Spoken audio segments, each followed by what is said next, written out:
नमस्कार साथियों। नमस्कार साथियों।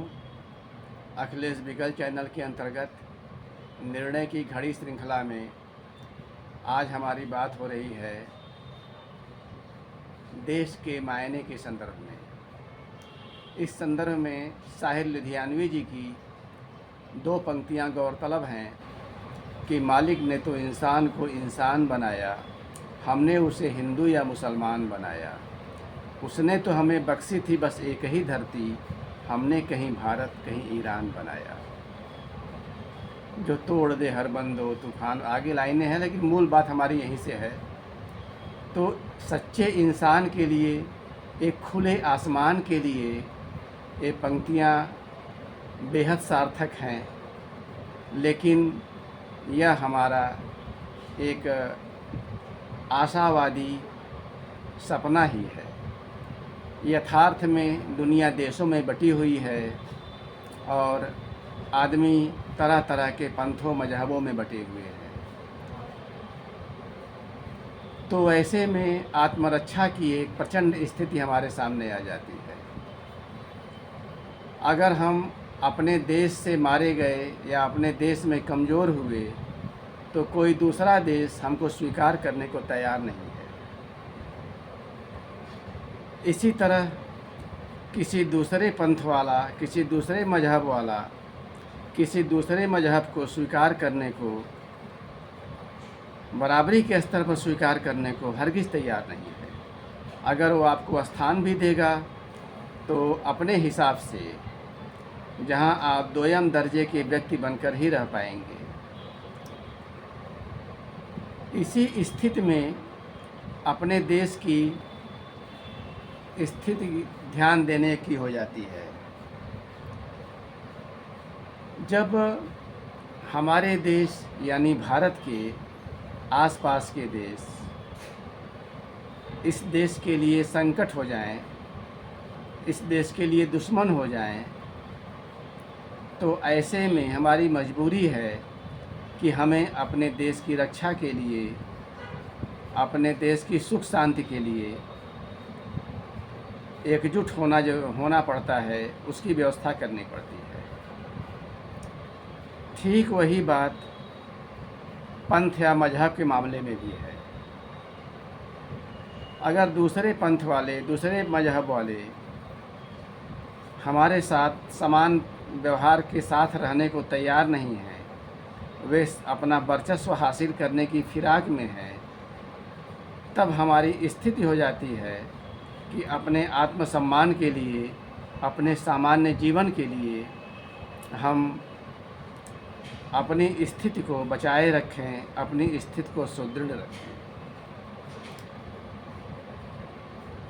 तो इस तरह से अपने देश का मतलब खुद हमारे अस्तित्व का मतलब है।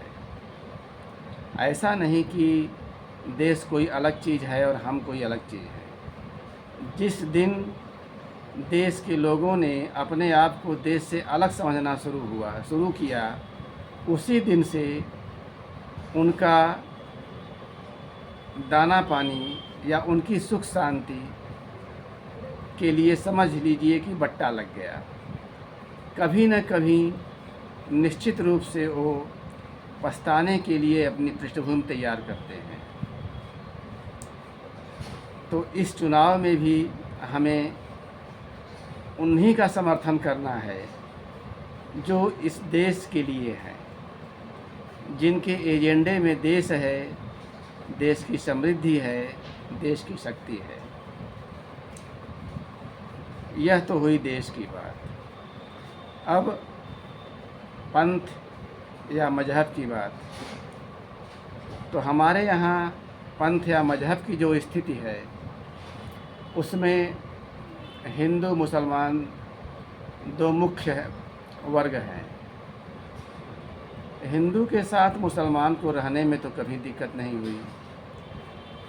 बचपन से हम लोग देखते आए हैं, आप लोगों ने भी देखा होगा, एक गांव में 2-4 परिवार मुसलमान हैं और सैकड़ों परिवार हिंदू हैं। फिर भी मुसलमानों के जीवन पर, मान सम्मान पर कोई संकट नहीं आया। खुद मेरा व्यक्तिगत जीवन भी ऐसा ही रहा है। अपने अपने धर्म पर चलते रहे, न उनके धर्म पर किसी ने आपत्ति की, न उनके धार्मिक कार्यों पर किसी ने आपत्ति की। लेकिन ठीक यही बात क्या मुसलमान के बारे में भी हम कह सकते हैं? ऐसी कोई जगह दुनिया में मिलेगी जहाँ 100 घर मुसलमान हों और 10 घर हिंदू हों, फिर भी हिंदुओं का जीवन पूरे सम्मान से, पूरी स्वतंत्रता से चलता जाए? तब ऐसी स्थिति में हिंदू भी क्या करे?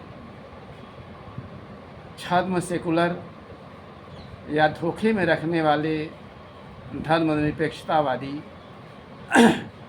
बहुत पाठ पढ़ाते हैं, लेकिन क्या इन असलियतों का जवाब वो देने को तैयार हैं, या हमको तब तक मुगालते में रखना चाहते हैं जब तक हम काटने लायक न हो जाएं?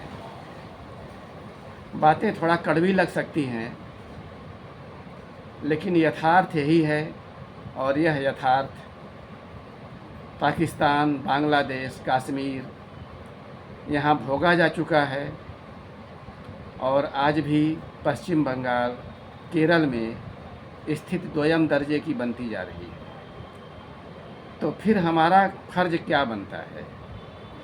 अगर मुसलमान भी अपने को इस देश का मानता है, इस देश में अपनी वाजिब हिस्सेदारी समझता है, अपना वाजिब कर्तव्य समझता है, तब तो कहीं कोई समस्या ही नहीं है।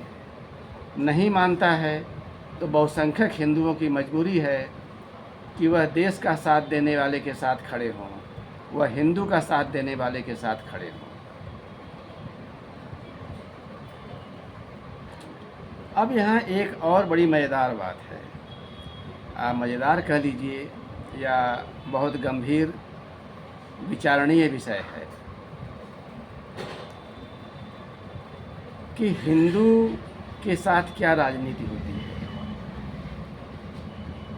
इस देश के राजनेताओं ने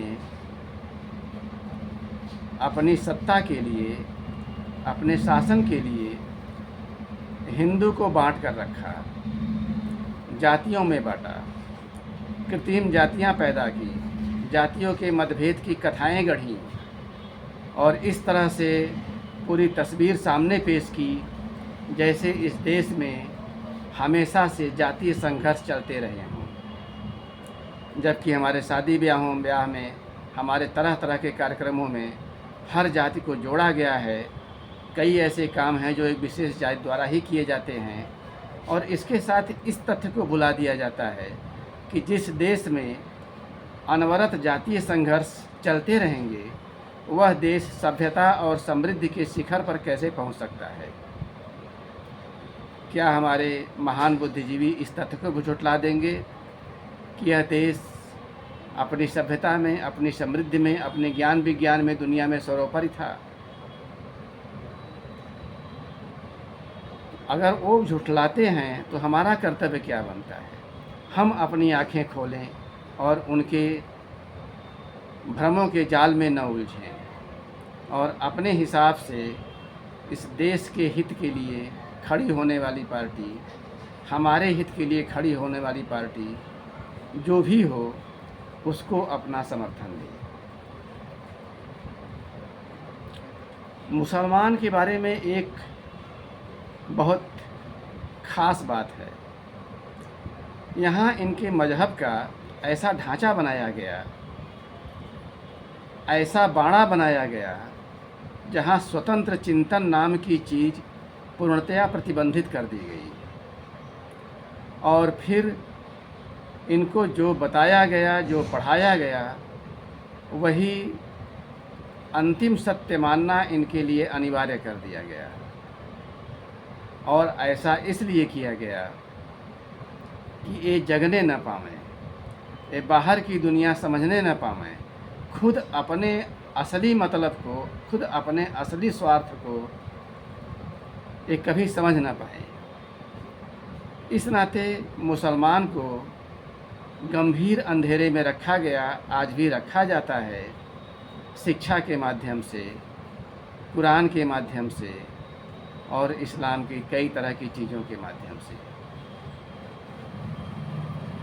तो अगर मुसलमान भी अपनी जागृति चाहते हैं तो उन्हें भी अपनी सोच के दायरे को विस्तृत करना पड़ेगा और अपने साथ होने वाले इस छल को समझना पड़ेगा। एक बात तो साफ है कि हिंदू हो या मुसलमान हो, इनके नाम पर राजनीति करने वाले सभी लोग अपना अपना फ़ायदा देखते हैं, चाहे वो पंडित हों, चाहे वो मुल्ला मौलवी हों, चाहे वो पादरी हों। तो हमको अपनी दृष्टि साफ रखनी है और इस तरह के भ्रमों से बाहर आना है। इन्हीं बातों के साथ अंत में आप सभी लोगों से अनुरोध है कि आप इस चुनाव में पूरी सक्रियता से अपना सहयोग दें, अपना मत दें, आँख खोलकर मतदान करें और किसी की साजिशाना राजनीति का हिस्सा ना बने। नमस्कार।